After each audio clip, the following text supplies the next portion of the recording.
Minnesota enrolls 1 in 7 compared to 1 in 3 nationally for early childhood education. And in this Child Defense Fund study, it says that we are saving roughly $20,000 later for Minnesotans if we put somebody through Head Start. It's such a huge advantage. You have personal knowledge of Head Start.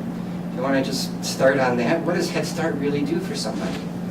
I volunteered in a Head Start program my senior year in college, so in 1968-69, and it was known back then that Head Start made a tremendous difference in school readiness for the children who went through that experience, and nationwide it's less than half of the children who are eligible for Head Start today that can be funded, and in Minnesota it's even worse than that. It's about a third. So how do we explain that? How did that happen? Lack of commitment, lack of money. Pawlenty again and again says that he will never cut into education, but we've marched backwards at the same time. This is maybe just a statement then?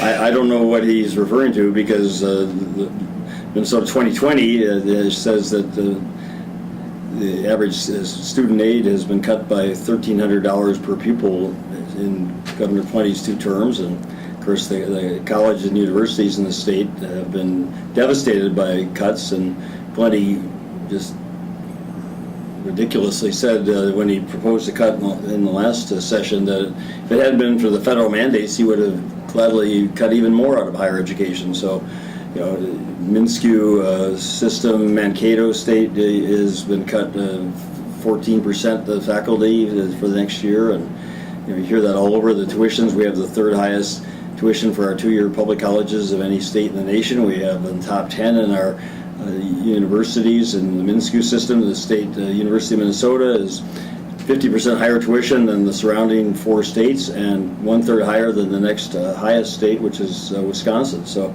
I don't know what Governor Pawlenty is referring to, but he's cut education in real dollars and relative to other states very badly. For those who believe in a free market, it just makes sense then to go to the University of Wisconsin. Well, I've heard from so many parents who cannot afford to send their children to our own state colleges and universities. It's just shameful.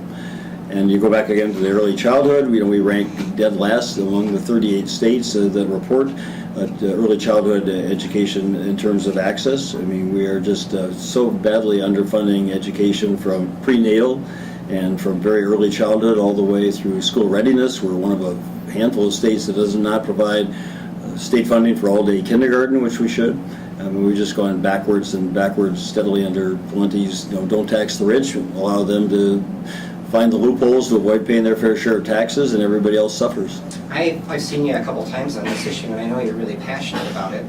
And I know a lot of other people are too, but I don't think most Minnesotans know this. I think it's really kind of escaped them. Well, I'd like to believe that Minnesotans knew how bad it really was, that they would be up in arms and wanting to do something about it, such as change direction in this election, because, I taught public school in New York City, my first job out of college. I've always said it's the toughest job I ever had, and I had 32 children in a 9th grade classroom, and I learned 2 things very quickly. One is it takes incredible skill and dedication to become a good teacher, and secondly, no matter how skilled you are, you cannot reach individually 32 children in a classroom. So when I go to Rochester and I see 36 children in a 5th grade classroom with only 1 teacher, and I see those kind of overcrowded conditions all over the state, I know we're going in the wrong direction in terms of our funding for education. What's an ideal size for a class in early years? What do you think?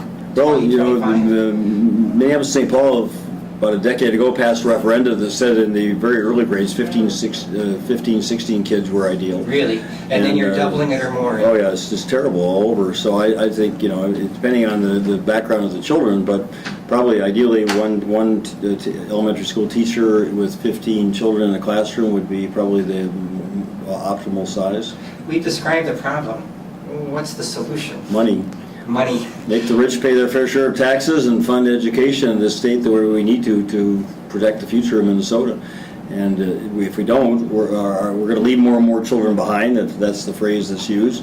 Of course, we are already, and we're going to be giving children the very, very unfair situation depending on whether they happen to live in a relatively affluent part of the state or a poorer part of the state, and to depend on the property taxes as is happening now, and on referenda, those voters that vote them up, the kids benefit, the voters that vote them down, the kids are penalized and suffer.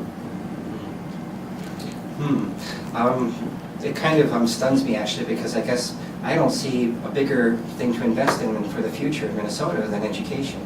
And even though I have never used the U of M myself, I feel like it's critical for 10, 20 years down the line for the future of our economy to see what happens at the U. Absolutely. Both the state economist, state demographer will tell anyone who listens the key to our past prosperity is education, key to our future prosperity is education. When I was State Commissioner of Economic Development, I asked businesses, why do you locate or expand in Minnesota? Well-educated, hardworking, productive people is always number one.